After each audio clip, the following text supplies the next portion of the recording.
What is going on, everybody? Welcome to another Angle of Pursuit podcast. I am your host, Kyle Robert. You can follow me on Twitter at NotoriousKRO.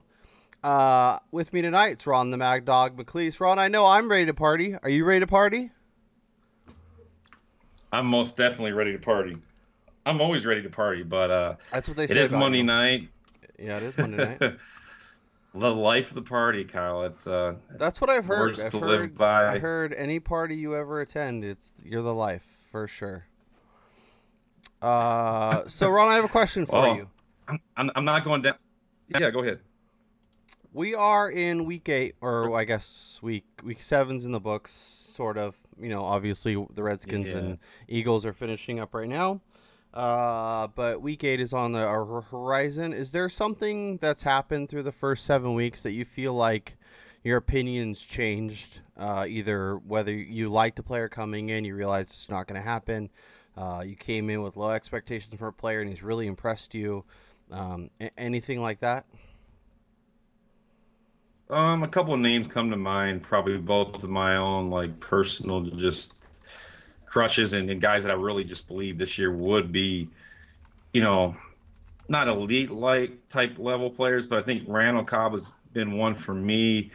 Obviously, the loss of Aaron Rodgers completely just blows that idea through the roof. But one for me would be Marcus Mariota. Yeah. And I think as an industry, I think we're just too high on him.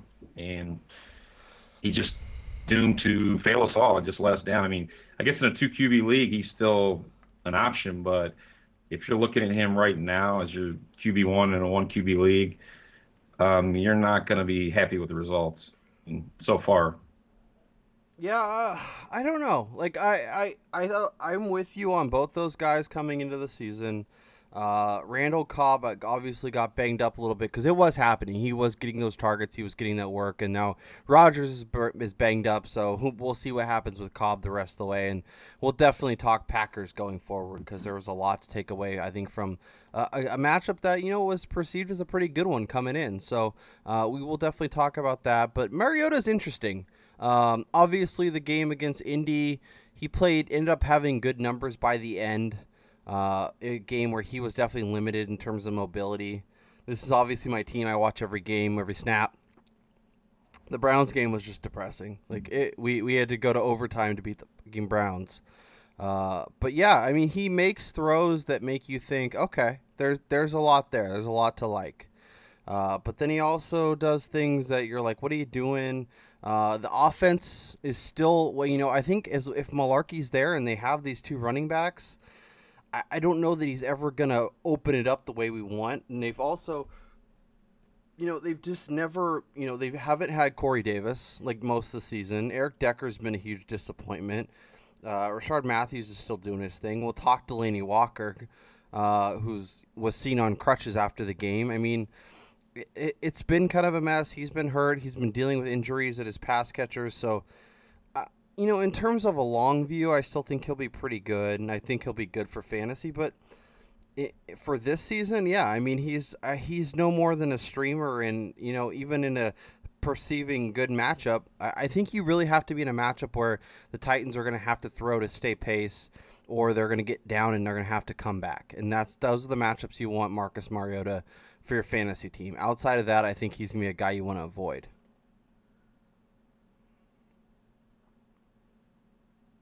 Your mic's muted. I agree with a lot of the points you just made. I mean, the main one's probably due to the fact that the offense is kind of just run-based and smash-mouth, and that's just the way it's going to be with the coaching staff right now.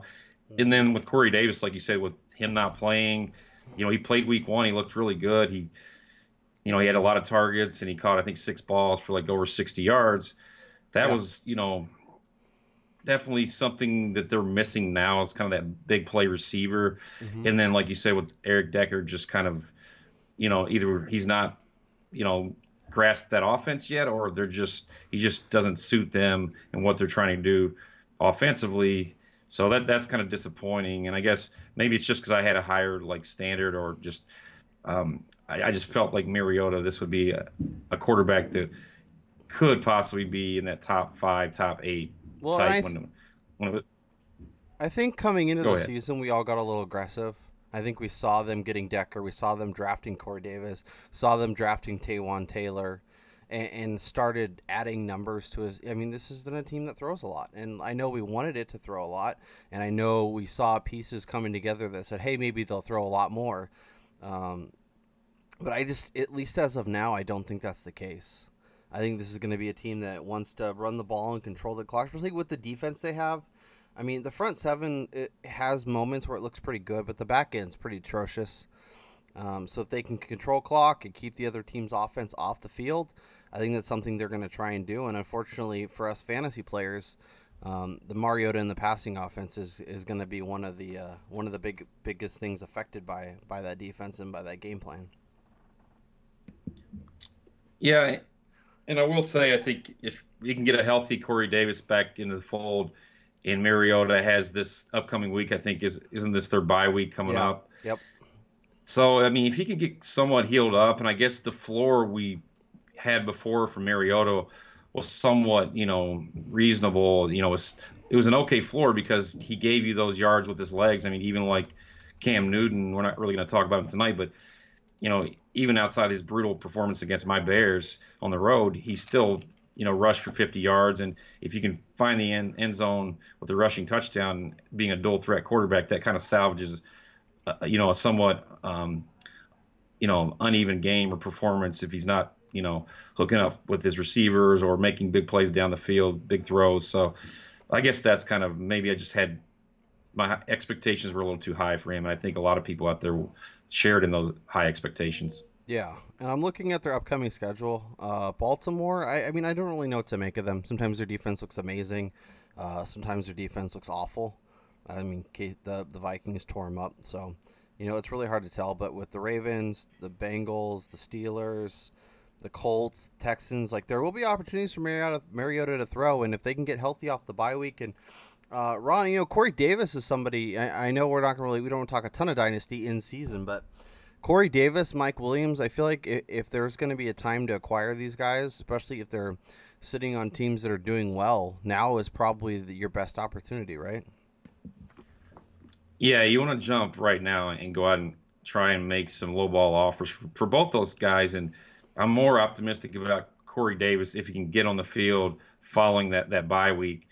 He's had a lot of time to, rest up, get that hamstring back to full strength. And, I mean, you got to think that he's going to be that go-to guy when he gets, back in the lineup. So I think as, on the flip side, Mike Williams, great, prospect coming out of college.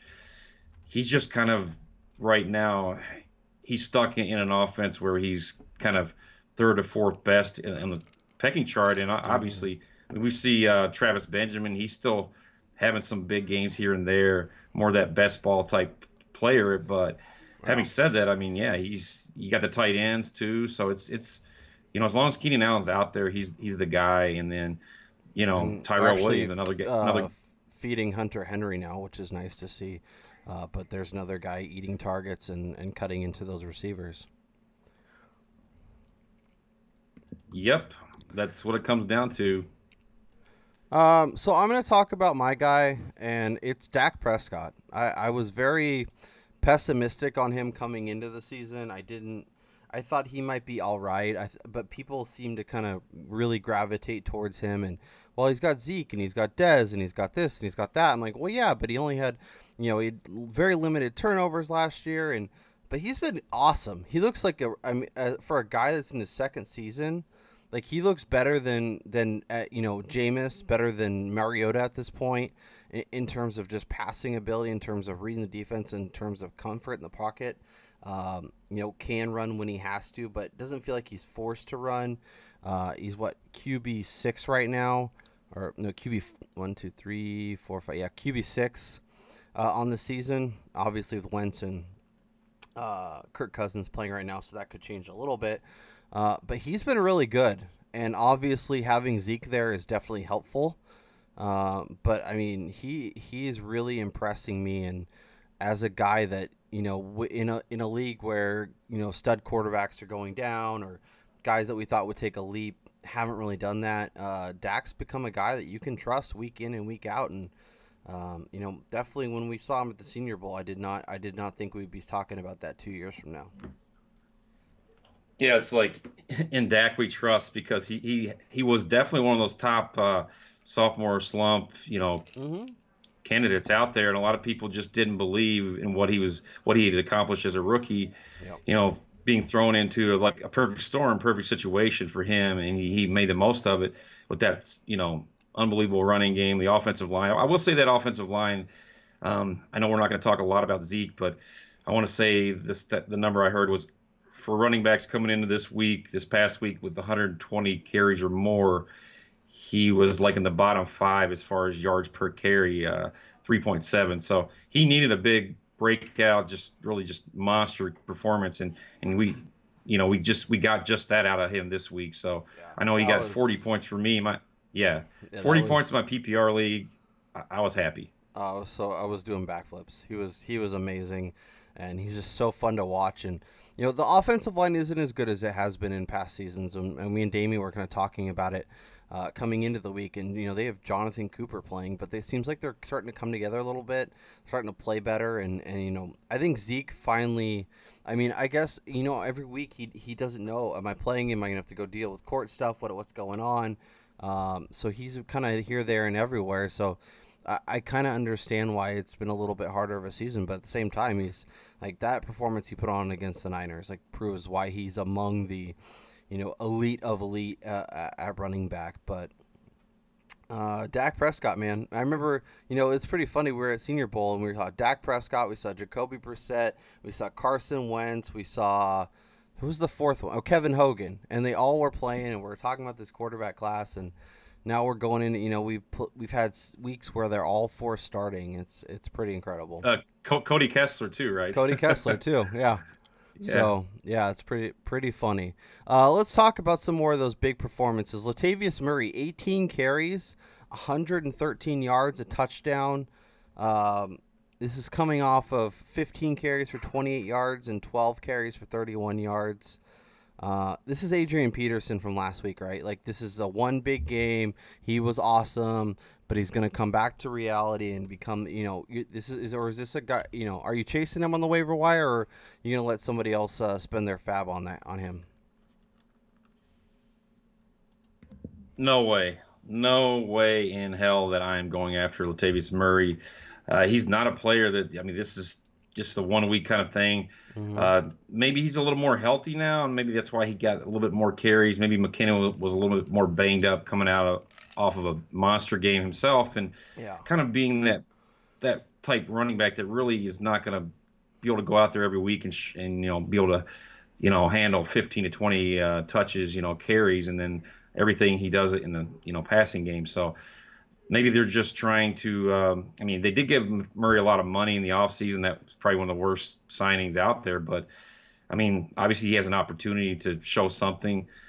Again, I'm not really buying into it. I'm not going out there and spending any of my fab money on Latavius Murray. I saw people blow their wads on him earlier and then drop him, a few weeks later. And now what are they going to do? Go back out and spend more money to go pick him back up? Yeah, that'd be funny. There will be people that do that. There were people that oh my God, I knew it. I gotta go get him. We're team Jerick McKinnon the rest of the way, right? 100%. Yeah, I would. If anything, to your point, go out and try and acquire Jerick McKinnon this week on the cheap, in hopes that his owner thinks that Latavius Murray is for real, because he's definitely not. Yeah, watch for owners getting a little too aggressive and thinking Latavius is the guy and dropping McKinnon, because if McKinnon gets dropped in your league, you pick him up. Speaking of the aforementioned Peterson, after last week's big performance, 11 carries for 21 yards. That's the Adrian Peterson we all know and love.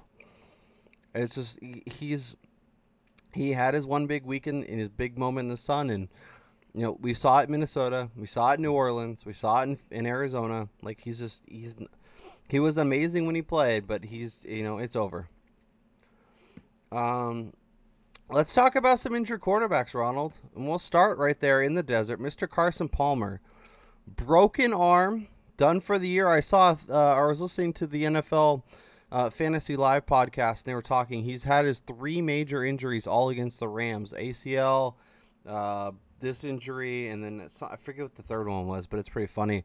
So in terms of the Cardinals offense, like, this is just basically everyone but Larry Fitzgerald is droppable at this point, right?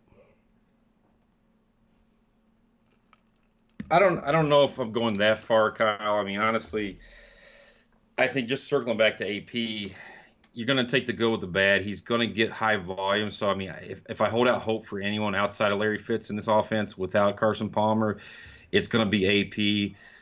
Even though they're going to be able to stack the opposing defense, you're going to be able to stack the box against him and forced Stanton or Gabbard or whoever the hell is under center to beat them. Maybe, who knows? But yeah, it's a dumpster fire, and it really. You're really excited about 18 carries for 35 yards. Yeah, but I think he's definitely not that guy we saw last week, and I don't think he's the guy we saw the week before. I think he's probably somewhere between. So if you're looking at, say, 15 to 20 carries for 65 to 70 yards, if he scores a touchdown, you're going to be really happy. But probably not going to happen more weeks than not because, that offense, I think they're just going to struggle to move the ball, now without Carson under center. So it's definitely a situation to avoid. But I would still probably hold on to AP. No chance. And, drop him off. He's like Marshawn Lynch, dude. Best case scenario, he's 17 carries for 45 yards and finds the end zone. Peterson's so washed. I don't hold on to him. Find somebody in your league that thinks he's the guy that we saw 2 weeks ago. Trade away and let him rot on their bench because he's just not going to be a thing for you. So you'd rather have Latavius Murray than AP right now? Is that what you're saying? I would rather own neither of them. I am avoiding both of them at all costs. I get it. It's just. I mean, I know we need running backs and we need guys, but like Wendell Smallwood's back tonight for the Eagles, and he looked much better. We'll see how his final stat line pans out. Rob Kelly's back tonight. I like him better. Like I feel like there's I'd rather take shots in PPR. Like you can get Matt Forte who's catching all these balls even with Bilal Powell back. I don't know. And without Carson Palmer there, like that offense is going to be a problem. It was an injury to his non-throwing shoulder, so I mean, they're saying small... 4 to 6 weeks. We're talking about a 38-year-old quarterback who has a broken arm. Like, if he plays again, like in the NFL, I'd be surprised. Let alone this season. Just put him in a sling and put him out there. He was already in a sling. He was already in a sling. I was going to say more like a wheelchair, but no, he's definitely getting up there in age. So yeah, you have the age factor. You have the factor that he was talking about retiring this past season, just like Big Ben. So, it sucks. I mean, any way you look at it, as far as the Cardinals go, I'm with you. Maybe I'm holding out hope. Maybe I'm holding out hope for AP a little bit longer, a couple of weeks. See, if he has a good matchup, if he's able to do anything. Is he going to be in my starting lineup? No, no way. Dream big, dreamer. Let's talk about another quarterback situation. Jay Cutler. I think we found the end of his run. Broken ribs, out 2 to 3 weeks. Matt Moore is in for the Dolphins, and in terms of Jay Ajayi, in terms of Jarvis Landry, in terms of Kenny Stills, who we're going to talk about here in a little bit, this might be the best thing to happen to the Dolphins offense from a fantasy perspective. Oh, man. Yeah. I mean, how much I just care for Jay Cutler, my dislike. I know. You have your iron thrown to him in your house, and you pray to the Cutler every night. I know it's okay. I'll be honest though, Kyle. I actually think Matt Moore is a serviceable quarterback. He kind of reminds me a little bit of like Kyle Orton. He's that guy that's not going to be flashy. I honestly think he's going to be the best thing for him. I think he makes their offense. I think he's going to make their offense go better than it has all season. And this is a team I know we expected a lot. But it hasn't gotten there. It's been a mess. Matt Moore comes in 13 for 21, 188 yards, 2 touchdowns. It's pretty good. I mean, I think that just says it all. pretty much sums it up. Jay Cutler sucks, and anybody you put out there is going to produce and get the job done. I think it goes back to these players just never buying into Jay Cutler and what he's doing. So I think that says a lot. And, Yeah, if you're a Jarvis Landry owner, if you're a Devontae Parker owner, if you're a Kenny Stills owner, I think you don't need to worry. I think actually things are going to get better. I mean, how much worse can they get? I mean, they got to get better. Jay Ajayi, I mean, come on. This is even this past week, 23 carries, just over 50 yards. I mean, 2.2 yards is, the carry is just not going to cut it for him. So, yeah, he's quickly becoming one of the bigger busts, early draft picks. Well, I would say Amari Cooper, but that ship sailed. No, Amari Cooper broke out of his shell, and we'll talk about him here in a second because I think we should mention that. But Jay Ajayi, is he a guy that you're comfortable still putting out there, or are you, basically putting him on your bench until further notice? It depends on the makeup and my depth at the running back position. Quite honestly, in a few leagues where I can start 5 running backs, I've still been trotting them out there and hoping for the best, probably because my depth at receiver is not that great. If I have other guys, even like a Tevin Coleman, I have no problem throwing him out there, for the time being. Again, it's a situation where I'd like to avoid it if I can, starting him, but also maybe look at the matchups and try and pick and choose when to insert him into your starting lineup. Yeah. Hopefully, as we progress forward, the Dolphins will often start humming at the level we expected, and I know they'll figure it out, but it's definitely been annoying owning pieces of that offense.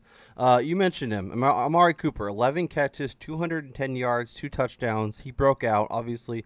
19 targets, Ronald. He had 19 targets in this game. Insane. Obviously, you don't expect 200 yards and 2 touchdowns going forward, but do you think he broke out of his shell? Do you think everything, I want to say fixed, but like going forward, he's going to be a guy that, okay, he's a second, third round player. I got to put him in my lineup almost every week without really thinking about it. And kind of, I mean, the law of averages would tell you that he has to, bounce back, and you would think that he's going to, be somewhat consistent moving forward. I mean, this is a guy that predominantly, his first couple years in the league has been a fast starter and then just kind of tailed off midseason and just kind of disappeared completely. So it's kind of a totally different story for him. And I think this breakout game is definitely going to move the needle for him. I'm not opposed to maybe trying to sell high off that one big game if I can and get, someone else, maybe like a Jarvis Landry or something like that. If you can, pull that off, I'm all for it. But I think he's somewhere again between, the matchups. If Crabtree's getting those red zone targets and converting, which he pretty much has done the past 3 years for that team, that's still something that's going to kind of eat away at the value of Amari Cooper. And I think this was just a really good matchup for him. And, we saw him just, take advantage of it, and Card force feed him the ball. So I think that those were 2 big keys to his breakout game. Yeah, I mean, with games coming against Miami, the Patriots, even the Bills, who looked like they could be had via the pass this week, I expect Cooper to perform over the next month. So obviously the game against Denver isn't ideal. The Giants have pretty good corners, and then the Chiefs, Cowboys, Eagles. I don't know. There should be plenty of opportunity in games where this team will have to throw a little bit. So I expect Amari Cooper to be good. But yeah, I mean, if you need running back help and you can trade him for I don't know, a good running back and help at other positions, like I would definitely consider it.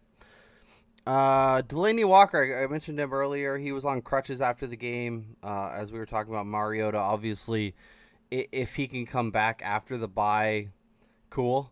But I don't know that I'm expecting that. If you're a Mariota owner, this definitely hurts, as Delanie's one of his popular guys. If you're looking, I think, down the road, I think Jonnu Smith is a guy that if you need tight end help, can definitely help you. Obviously, they've already found ways to get him the ball this season, so that's been cool to see. But I think if Delanie's out and you can add Jonnu Smith and kind of stash him on your bench through the bye week, I think he's a great name to add. Yeah, I like the Jonnu Smith call, and I definitely saw him at Senior Bowl. I was impressed. He was turning heads too, and he kind of got lost in the sauce just because how talented that rookie tight end class was, especially the seniors at Senior Bowl. But I mean, he was definitely a guy that stood out and made me go back and watch tape on him. He impressed, and he obviously again landed in an ideal situation for his long-term growth potential. And he's been kind of like that poor man's Hunter Henry minus like kind of all the red zone targets Henry got last year as a rookie. But now maybe we'll see that opportunity kind of open, that window of opportunity kind of open up for him. Like you said, it all depends on where Walker's at coming out of the bye. But he's definitely a guy that I would go out and try to get. I mean, depending on how deep your league is, O.J. Howard's definitely another guy that you want to go out there and acquire. Evan Ingram, he should be owned everywhere. Yeah, Evan Ingram needs to be owned everywhere. I think Austin Seferian-Jenkins needs to be owned everywhere. O.J. Howard, I don't know. Like, I think Cameron Brate is still the guy getting all the work. I think there will be games like we saw this week where O.J. Howard just explodes because he's got that kind of talent. And we saw, it's pretty funny every time O.J. Howard seems to get wide open for these amazing touchdowns. He did it at Bama. He did it this week, but I don't know that on a week-to-week basis I'm going to feel comfortable throwing him out there. I feel like I'll either get like 20 points or like 2 points with him. I don't feel like there's going to be a lot of consistency. Well, exactly. That's the problem with these rookie tight ends is consistency, and rookie tight ends don't, go in the same phrase. We all know that. I guess my only reason for bringing him up is not just because he had a monster game. I mean, there was a coverage that they totally, he was wide open. I mean, there's no way, he should be that wide open. But, I mean, just also remember the Buccaneers, having sat out, week one because of the whole the hurricane and all that stuff. They don't have to have a bye now. So, I mean, if you're looking for a guy to kind of just roster as your second tight end because your tight end one's going to have a bye coming up, then I think that's a good reason to go out and get him. And also just maybe just kind of play defense against owners that maybe have Delanie Walker or, are looking to go out and add a tight end for their bye weeks. But, it's more of the I think we're starting to see him and Winston start to gain a little bit more chemistry, and it looks like they're making a connection there that, I will agree with you, Kyle. I don't think it's going to be consistent, and you have Brate still there. So it's like you said, it's going to be kind of hit or miss from week to week, but when he hits, though, he'll hit big, I think. Yeah. I do want to throw out there that Greg Olson is supposed to practice next week and could be back, sometime in November, late November, early December. Is he a guy that if you have roster flexibility, especially, I mean, I'm assuming if you're in a league that has an IR spot, the owner that had Greg Olson probably stashed him there. But I mean, I'm looking at his ownership right now. He's only 40% owned on Yahoo. Is he a guy that if you have the flexibility, I know week 9 is kind of a huge bye week and there's all kinds of teams coming up that are on bye. But if you're going to have the flexibility, maybe it's time to start thinking about Greg Olson as a guy to stash for the, fantasy playoffs. I like it. I mean, I definitely wouldn't have dropped him. I guess it depends on your roster, how many bench spots you have, but again, it's if you're in a position where your team's, you're in the top, 2 or 3 in the standings, why not? If you have a spot where you can just stash them and see what happens, that could be a move that really puts you over the top later on in the season, 2 or 3 weeks from now, if he does come back. Because I think that's definitely what Cam Newton is missing him a lot right now.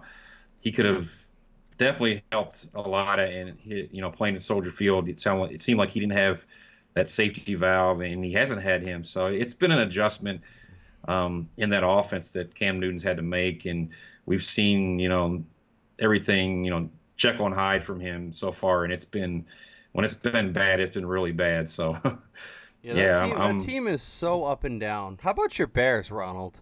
Beating Pittsburgh, beating Carolina, Probably should have beat Don't mess with them at Atlanta. home, bro. Don't mess with them at home Hey, because that's I've been riding them at home. Every time they're at home playing a good team, getting too many points, I've been placing a little wager, and I've been enjoying the ride. So Bears defense is actually pretty good, and if they can stay in the game, they can run the ball well enough to remain competitive. So, man, how about them Bears? if only they could play all their games at home at Soldier Field, then maybe there would be a chance. That's what they say. Yeah, I mean, outside of the names we've kind of thrown around, I still like George Kittle. I still think there's going to be better weeks to come for the Niners offense. The tight end position is just a mess. I mean, I'm probably, unless I have one of the top options, I'm just looking to stream on a weekly basis. So every Wednesday, Damien and I will throw you a couple names that you could possibly stream and find, a week here, a week there. Look for anybody playing the Browns or anybody playing the Giants and use their starting tight end. I don't care if it's Tyler Kroft or Jimmy Graham or whoever. Just get them in your lineup, make it work because you won't be disappointed. Ronald, let's talk some Green Bay Packers, and let's talk about a guy you just recently acquired in Dynasty, a guy that you clearly believe in, a guy that I'm coming around on, and that's Mr. Aaron Jones, who went 17 carries, 131 yards, and a touchdown. My boy Ty Montgomery is fallen to the wasteland. 4 carries, 6 yards, 1 catch for 9 yards. He's becoming a bit piece again, and it's definitely frustrating if you're a Montgomery owner. Hopefully those of you that have Montgomery picked up Aaron Jones and held on to him. Going forward, Brett Hundley isn't, obviously is nowhere near Aaron Rodgers. But can he be enough? I know this week wasn't very pretty, but do you think going forward he can be enough where Aaron Jones can remain this kind of fantasy running back?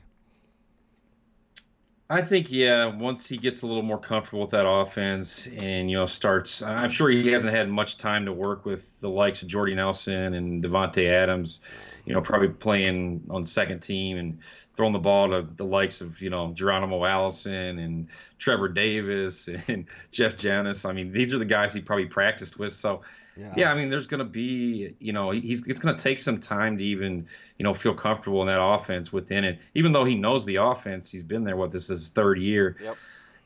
It's to me, I definitely think that there'll be better matchups for him. He'll have better days. This is definitely a rough start for him. And, quite honestly, I still think, I believe enough in Aaron Jones to say that despite whether or not Brett Hundley, can, improve down the stretch or not, I think that Aaron Jones is a guy that's definitely stole this job. And, contrary to Mike McCarthy and his statements, just 2 weeks ago, he said, it's still going to be a committee. It's still going to be a committee. But, that was just obviously just blowing smoke in our face because when it comes down to it, I mean, a player like Aaron Jones needs, carries. He needs to get that rhythm. He went over 17 carries for 131 yards, 7.7 yards a tote. I mean, that's pretty amazing. Yeah, he good, Kyle. Yeah, so, it looks like he's pretty good. And he's, he's available in 30% of Yahoo leagues and about 40-something% of ESPN leagues. So if you're in one of those leagues where he's available, he's definitely a must-add. I'm with Ron. Now, in terms of Ty Montgomery, is he a guy that you're going to hold on to and kind of see how this plays out? Obviously, you can't start him anytime soon, but, see if things get better, or is he a guy that you're comfortable releasing and finding something else in the waiver wire if you need a second tight end, if you need wide receiver help, whatever it may be? I mean, the ideal situation would be the one that I'm in quite a few leagues where I had Ty Montgomery, and then I was able to, whether it be, acquire Aaron Jones through a trade or, pay, a lot of my fab money, blow a lot of my wad to get him before he really did blow up big time like he did this past week. So that would be the ideal situation, in which case I would be sitting on Ty Montgomery because, you want to have both those pieces if you can in case something happens to Jones. But, yeah. I mean, I'm probably holding Ty Montgomery where I don't have Jones regardless just because, with all the injury we've had at the running back, position so far. I mean, we're halfway through the season, and the list just keeps getting longer. So, of the infantry, but to me, yeah, I think he's still a hold for me. I don't see any reason to completely just cut him at this point. Unless there's a really big name out there and he's the last guy on your, roster that, you can afford to turn loose. And maybe you have a lot of running back depth, in which case, yeah, it depends on who you're cutting him for. But maybe a guy like Corey Davis, maybe if you need a receiver. But yeah, I'm probably holding. Yeah, I'm doing what I can to hold him. Obviously, if things, if you're in a situation where you went running back heavy and you have McCoy and Freeman, or you have Levy and Bell, and and he's like your third, fourth, fifth running back, and you picked up Aaron Jones, like I'd be okay dropping him. I'm probably not doing it even then, but if you see something on the wire, you need to stream a quarterback with somebody on bye, that kind of stuff. I wouldn't fault you for doing it, but I think he's definitely a guy to hold on to. Now, in terms of the pass catchers, Jordy Nelson had 1 catch, Devontae Adams had 2, Randall Cobb had 2, Martavis Bryant, your leading receiver, 2 catches for 17 yards. I mean, are you worried? Are you playing Nelson and Adams and these guys? Do you think this was 1 week, or do you think, oh, you know what, things are gonna get better? Hundley will get more comfortable in the system, and everything will end up working out. Like, where are you at with the pass catchers? Well, better days are coming. Gonna make my Tupac reference, but no. But seriously, you have week 8 upcoming. They do have a bye, and I think that this bye comes at a perfect time for the Green Bay Packers.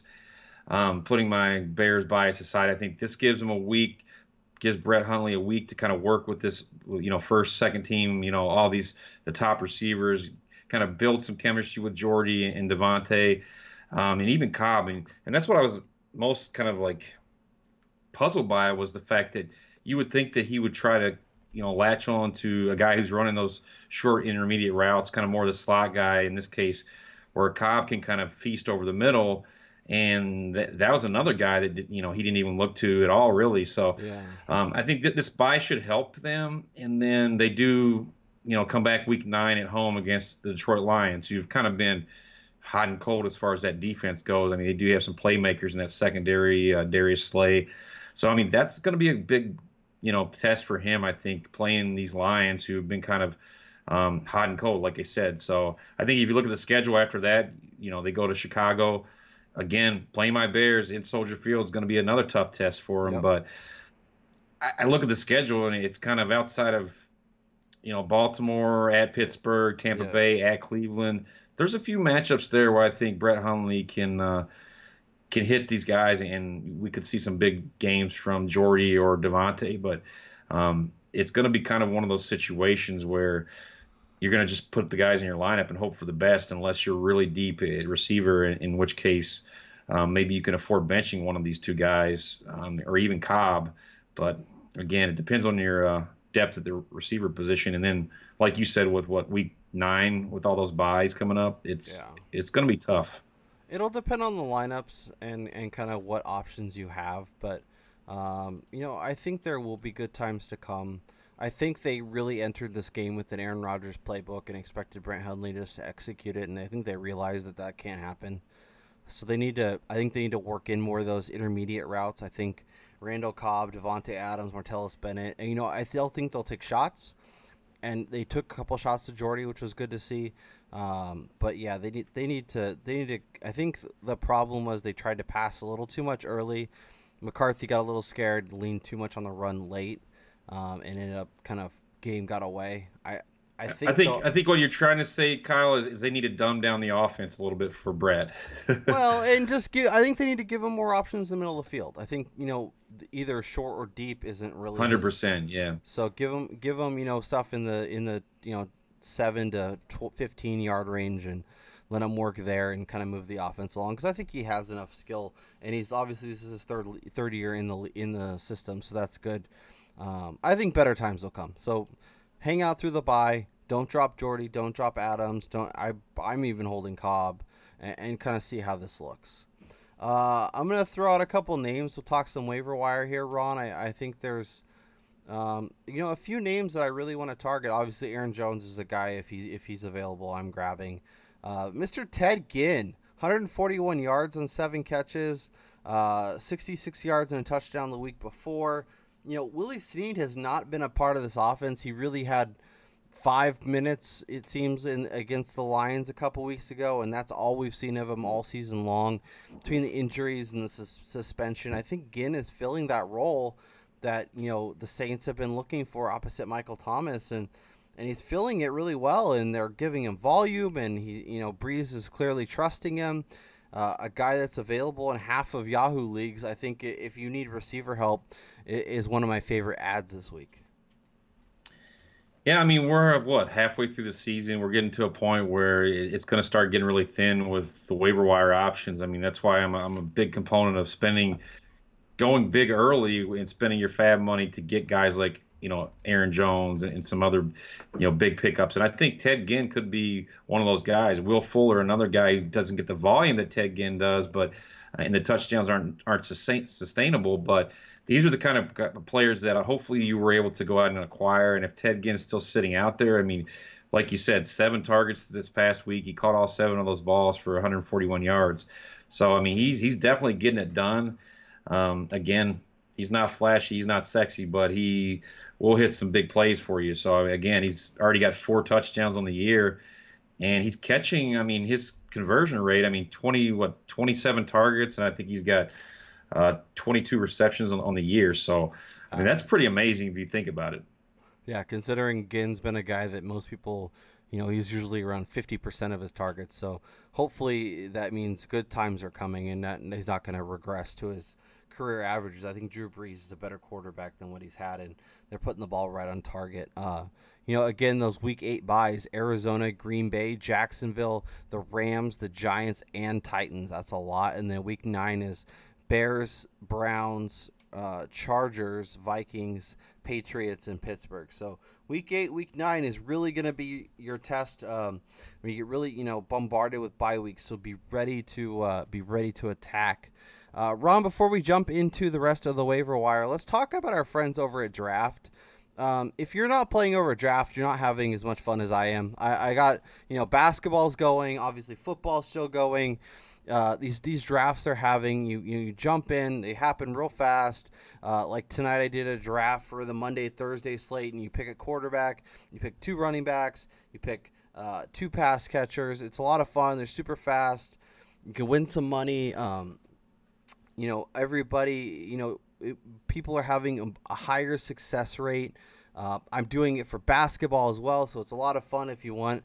I don't play fantasy basketball, I couldn't get enough people, whatever, I missed the window. It's not too late. You could still play. You could do these best ball drafts. You pick 5 players. I mean, I got Stephen Curry, I got James Harden, I got Ben Simmons. Like, my team is stacked, and so hopefully I cash again tonight. But using our promo code FakePigskin, so either playdraft.com/fakepigskin or download the app from Google Play, from iTunes, from Android, whatever. Put that promo code in, deposit $5. Not only do you get a free $3 ticket for an upcoming game, but you also get a year of Fake Pigskin Elite. You get all of our premium DFS content, which we cover NBA, NFL, NHL, MLB, and NASCAR, UFC. We got you all kinds of covered. We also have all of our waiver wire and NFL premium content that you get each and every week on fakepigskin.com. So make sure you're checking that out. Notorious KRO, as my Twitter handle, is my play draft name. So if you want to come challenge me, we can go a little head to head. We can go a little 3-way, whatever you want to do. Come challenge me. Let's go. And come play me on Play Draft. It's a lot of fun, and I'm gonna take your lunch money. But let's hit let's finish the waiver wire. And a guy that's not as highly owned, but does a lot of the same stuff and has been emerging. And I mentioned him when I talked about Matt Moore, is Kenny Stills. Kenny Stills is a guy that has become kind of a thing, and over the past couple weeks. 15 targets with Devontae Parker out. He's been more impressive. Matt Moore came in, and that's when Ted Ginn caught both of his touchdowns. Matt Moore clearly looks Kenny Stills' way. We should be chucking it down the field, and Kenny Stills is available in 80% of leagues. if this offense gets rolling, I think Stills could be, continue to be a part of the offense and be something fantasy owners can rely on. So if you need wide receiver help, I like Kenny Stills a lot. Kenny Stills, yeah, I mean, Yeah, I he can get pay it. them bills. He can pay them bills. He can help you out. He's definitely one of those guys that will definitely come through with some big games for you. But then you'll have that, you know. I guess what I'm trying to say is his floor is not that high, but I guess when the Right. ceiling, is pretty high when he hits. So Yeah, again, he can win you a he, week like he did this week, or he can go 2 for 12. But the volume he's getting is something that we haven't really seen, so it makes him feel right. a little safer. And the changing of the guard, I guess, under center too. That's kind of a positive sign for Kenny Stills with the amount of targets that he, got as soon as Matt Moore came into the game. So again, that's a good point. Leonte Carroo, he's definitely he's not a thing. And Parker, like you said, we don't know what to expect with Parker in this injury.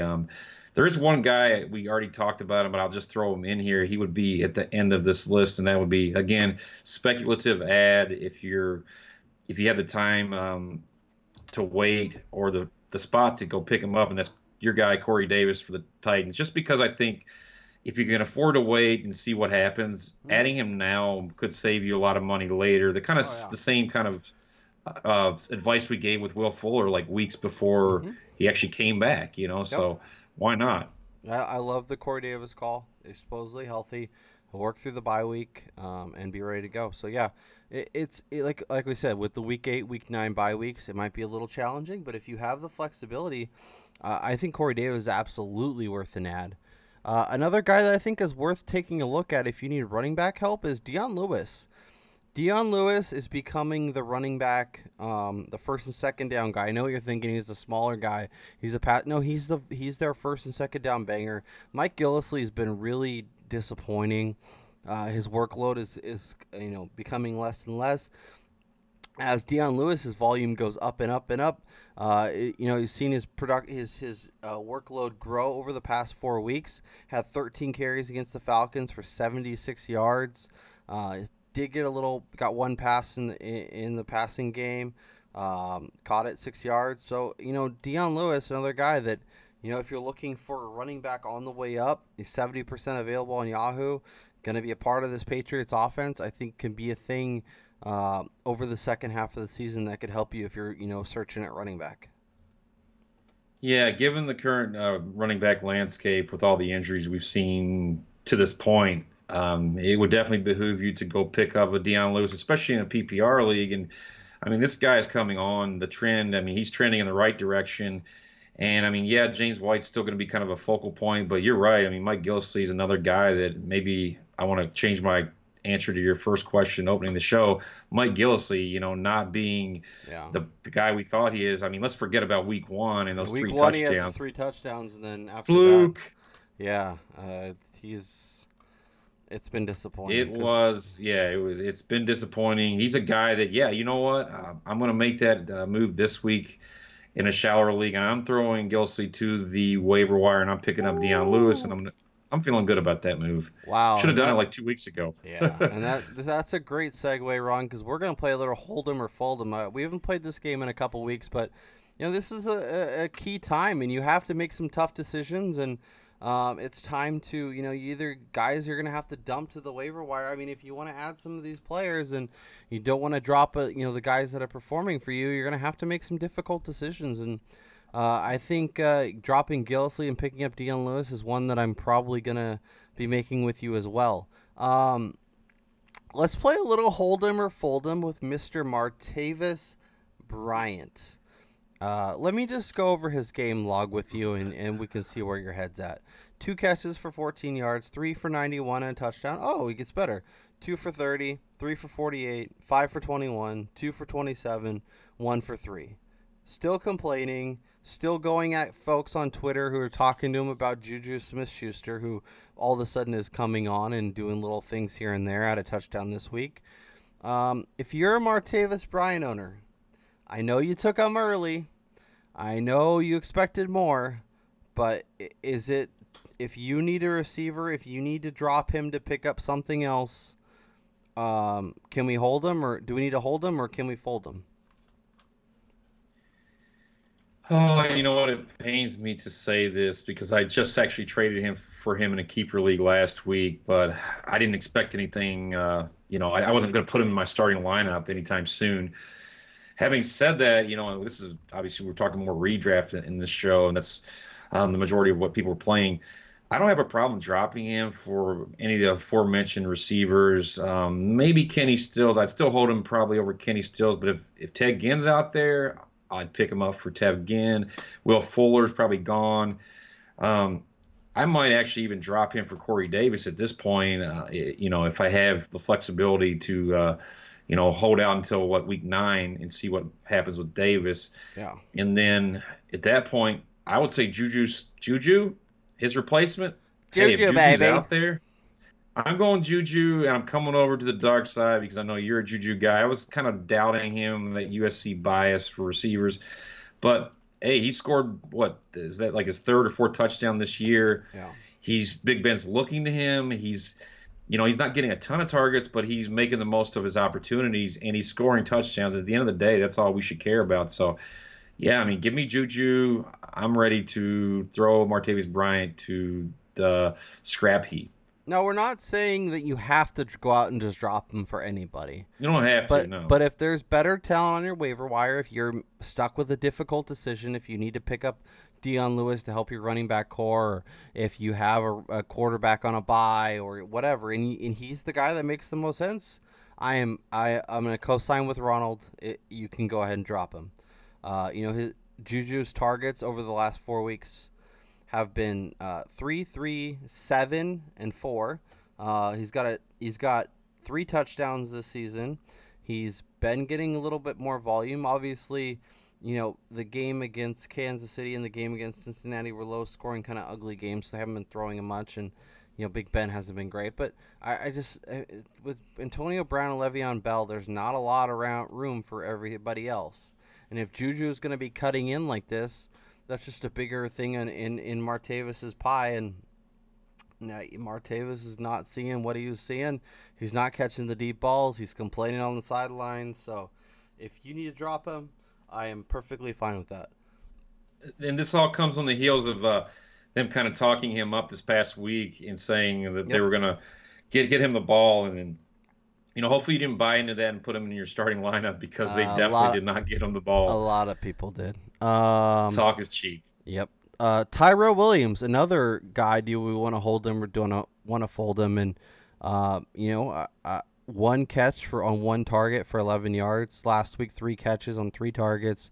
The week before, 1 catch on 2 targets. Obviously had the big game against Philly, 5 for 115 touchdown, but before then, 2 for 15, 4 for 54, 5 for 54. So, it's been rough. Obviously, like you mentioned, Keenan Allen is the guy there.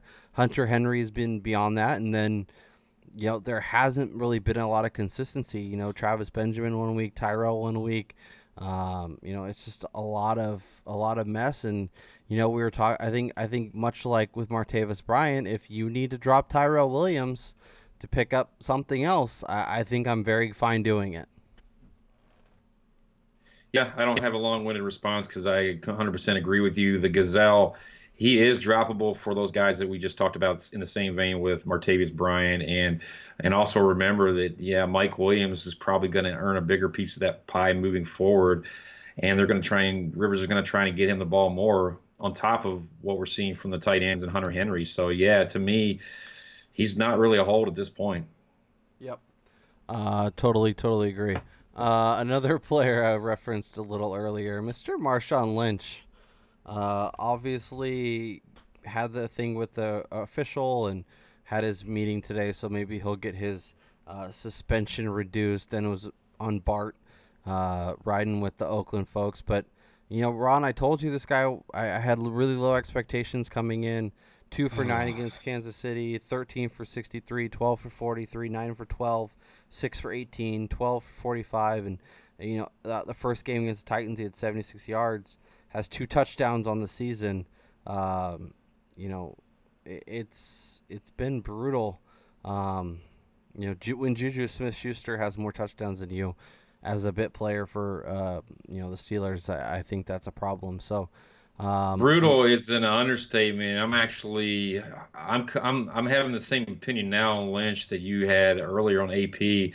That's how I feel about Lynch moving forward. Is just he's going to be out of my lineups.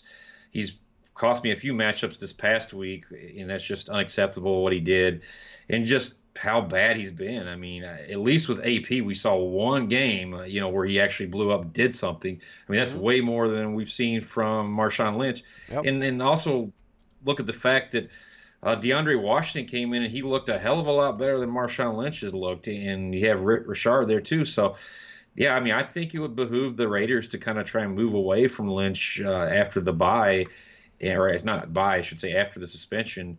Like during the suspension, after the suspension, and I don't see how this is going to get thrown out. He's going to have to serve that suspension, and he should.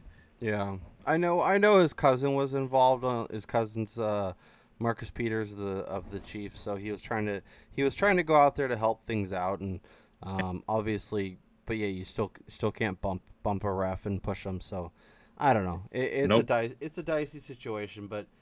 He hasn't been performing. So if he obviously, he's a guy that if you need running back help in standard leagues, I guess he's okay. In PPR leagues, there's no way you should be owning him. You should be owning Matt Forte or Duke Johnson or I don't know. There's got to be better help. But Lynch, another guy that maybe you can trade him. Maybe you can trade him even if it's for not for, obviously you're not going to get a top 5 round pick, but if you can get a guy you think has some upside, or if you need a quarterback through the bye week, if you can get something for him, I think that's a move I'm making. But if you have to drop Marshawn to pick up something, I don't blame you one bit. He's been really frustrating, and I don't think things are going to get better. I just think that passing game is going to be the Raiders' offense, and either they're going to be good with the passing game or it's going to be a mess.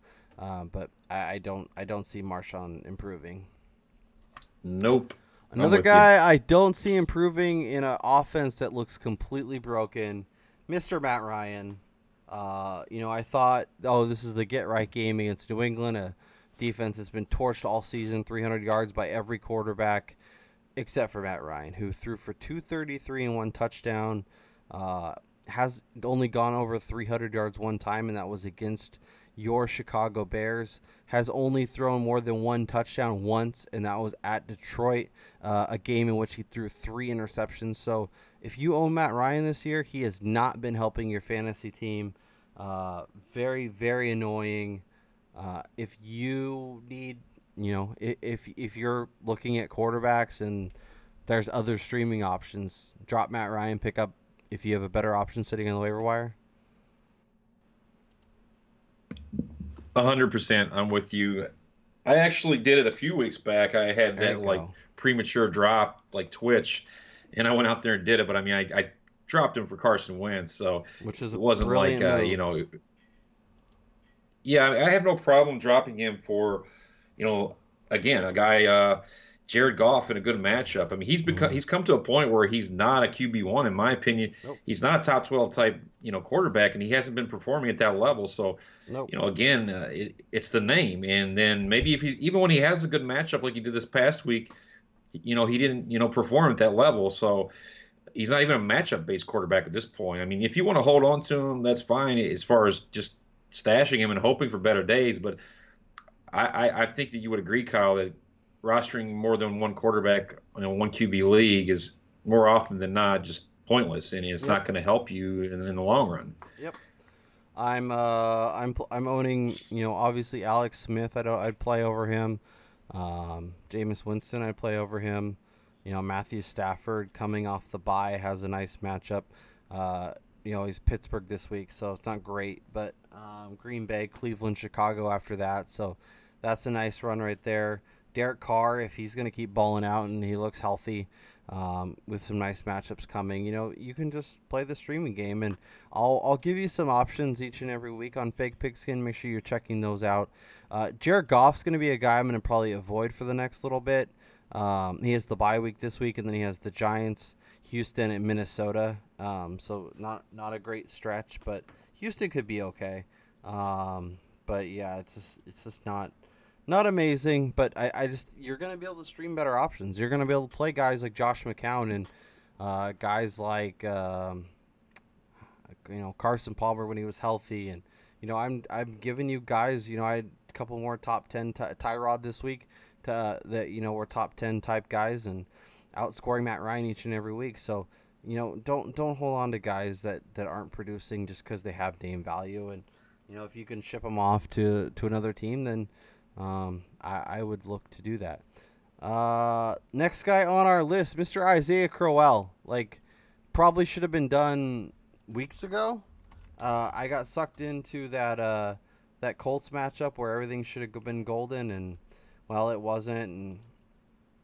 And 35 yards, 58 yards, 60 yards, 20 yards, 44 yards, 37 and 33, and he's seen volume in some matchups, and the yardage hasn't been there, the touchdowns haven't been there.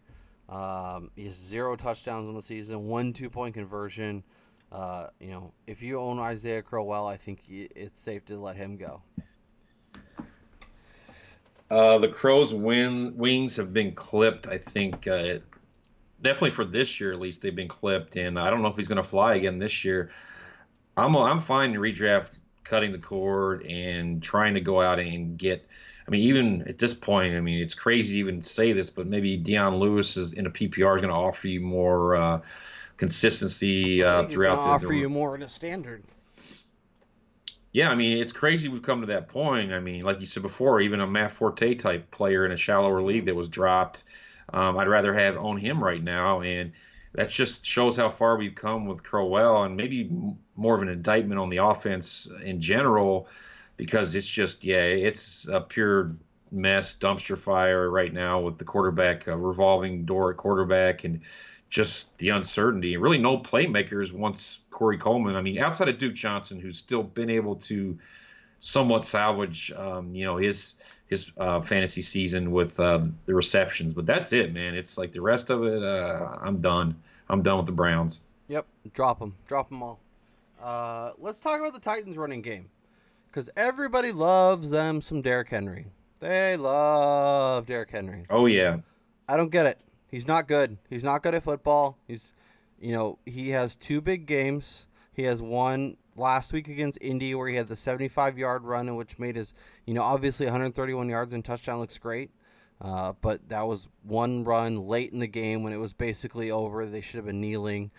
So, that was where he got 75 yards and a touchdown. And then the game against Jacksonville where they were up big and DeMarco Murray was banged up a little bit. And,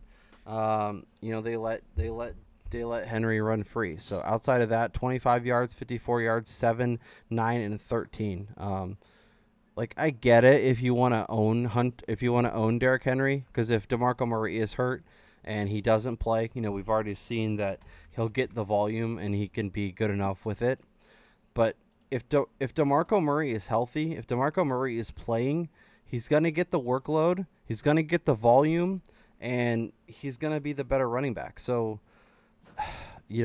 I know in terms of fantasy production, he hasn't been great, but he's had 2 big games and some other games that have been fine. I was just gonna say he only performs or produces when it's Jacksonville, so just kind of keep that in mind. And to your point, yeah, I couldn't agree any more. It's he has no standalone value, and if you don't own DeMarco Murray, then why the hell do you really need to hold on to Derrick Henry? Especially through these bye weeks, the gauntlet of byes we have for all these teams. And if you got guys floating around out there, like a Dion Lewis, again, I think that's a move that I would make. And even I might even go as far as to say DeAndre Washington in a deeper league. Yeah, are you team DeAndre or are you team Jalen Richard? I was more of a Richard guy, but I feel like Richard's more explosive, and they'll kind of pick and choose where to use him.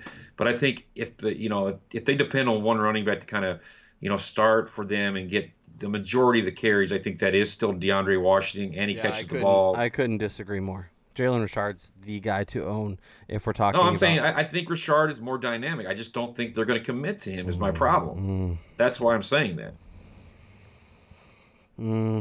Yeah, I don't know. Commitment. Some people have commitment issues, Kyle. He's had nine carries in 2 of the last 3 games. I think he has that explosion, but I don't know. I trust him more going forward. But on the Derrick Henry thing, I think if I own Henry and I'm not a DeMarco Murray owner, I'm trying to see if I can get something from the DeMarco Murray owner and provide a little insurance for them and get myself something I can play on a weekly basis. Other than that, I'm probably holding him just in case DeMarco goes down. We've seen too many of these running backs get hurt and miss time. But yeah, I mean, he's definitely not a guy that, you just play him on your bye weeks and, he could be a good flex option. No, he can't. He's definitely the hype train is through the roof, and yep. I got a first for him before the season started. I'm so happy I traded it. Yeah, I'm lucky. I only own him in a few places, and one's a dynasty, and that's it. And I'm hoping and waiting for him to have a really big game so I can just sell him in that format. But well, maybe that'll be next week when the Titans come up to buy if Murray's banged up. But I don't know. I don't trust him. All right, Ron. This was a lot of fun. Good to catch up. Good to talk all of Week 7. Week 8 is already here, Ron. We're halfway through basically the NFL season. It's flying and frying, and we'll be back. Damian and I will be here on Wednesday to help get you set for Week 8. Ron and I will be back after Week 8 to help get you all caught up on all the news. But for Ron the Mad Dog McCleese, I'm Kyle Robert, and we'll talk to you guys down the road.